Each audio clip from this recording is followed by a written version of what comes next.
ఆ కాపీని మనం కూడా చూద్దాం. తనదైన శకాన్ని యుగాన్ని నెలకొల్పి నిత్య నూతనంగా ప్రకాశిస్తూ ప్రతిరోజూ కొత్తదారి అన్నట్లుగా విజయపథంలో ప్రయాణిస్తున్న ఈనాడు తొలి అడుగు మొదటి సంచిక ఇది.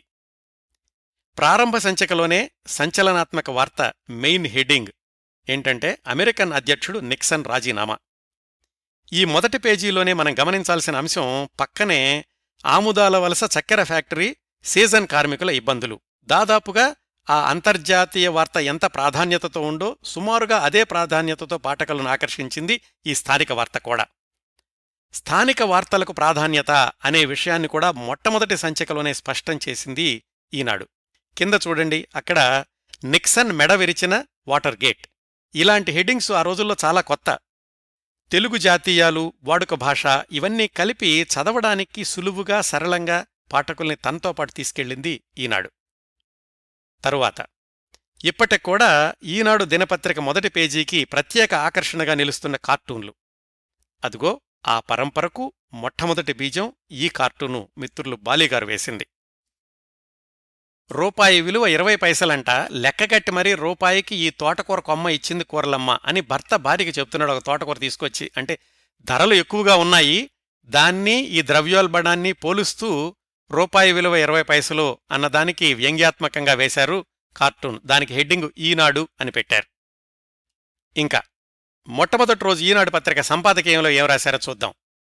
నిత్య పరిణామంతో నిండిన ఈ ప్రపంచంలో అనుక్షణం ఘటనలకు, వార్తాపత్రికలకు ఎంతటి అనుబంధమో దినదిన పరిణామాలే అక్షర సత్యాలు అని ప్రారంభించి, ఉత్తరాంధ్ర కన్న ఉత్తమ పురుషులు ఎందరో చీకటి తెరలను చీల్చుకుని రేపటి చూపునిచ్చి జాతికి అడుగులో అమర్చిన నవ్యాంధ్ర వైతాళికులు కందుకూరి, గిడుగు, గురజాడలు ఈ ప్రాంతం వారే కావడం గర్వకారణం. వారందరికీ మరొక్కసారి మా ప్రేమాంజలి. ఇలా కవితాత్మకంగా రాయడం కూడా ఈనాడుతోనే ప్రారంభమైంది. ఒకవైపు కవితాత్మకమైన వాక్యాలు, మరొక వైపు సాధారణంగా మనం మాట్లాడుకునే వాక్యాలు, ఈ రెండింటి కలయిక కూడా చాలా కొత్తగా అనిపించింది మొట్టమొదటి నుంచి పాఠకులకి.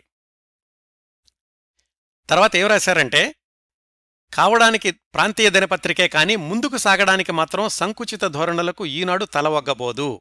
ఈ ప్రాంతపు ప్రజల ప్రత్యేక ప్రయోజనాలను ఈడేర్చడంలో ఉడుతాభక్తిగా, వీలైతే విశిష్టంగానే చేదోడు వాదోడు కావాలన్నదే ఈనాడు తహతహ. తర్వాత ఏం రాశారంటే, ఇతర రాష్ట్రాల్లో అక్కడక్కడ ప్రాంతీయ దినపత్రికలున్నా మన రాష్ట్రంలో ఆ పేరిట ప్రత్యేకించి ప్రజల ఆశీస్సుల కోసం ముందుకు వస్తున్న ఏకైక ప్రాంతీయ దినపత్రిక ఈనాడు. ఈ పత్రిక రాష్ట్ర ప్రాంతీయ సమస్యలకు, ప్రజల ఇబ్బందులకు ప్రాధాన్యం ఇచ్చినా ప్రధానమైన జాతీయ అంతర్జాతీయ పరిణామాలకు ప్రాముఖ్యమిచ్చి పాఠకులకు సేవ చేస్తుంది.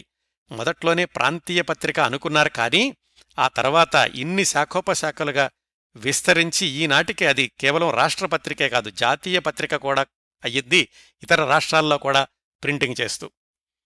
ఇంకా ఏం రాశారంటే, ఆ మొట్టమొదటి రోజు సంపాదకీయంలో ప్రాంతం సమస్యలను విలేకరులు, పాఠకులు ఎప్పటికప్పుడు పత్రిక దృష్టికి తెచ్చి సలహాలను ఇస్తూ వార్తలు పొందుతూ ప్రజల చేతి ఎత్తుబిడ్డగా ఈనాడును పోషించుకోవాలి అని మా మనవి.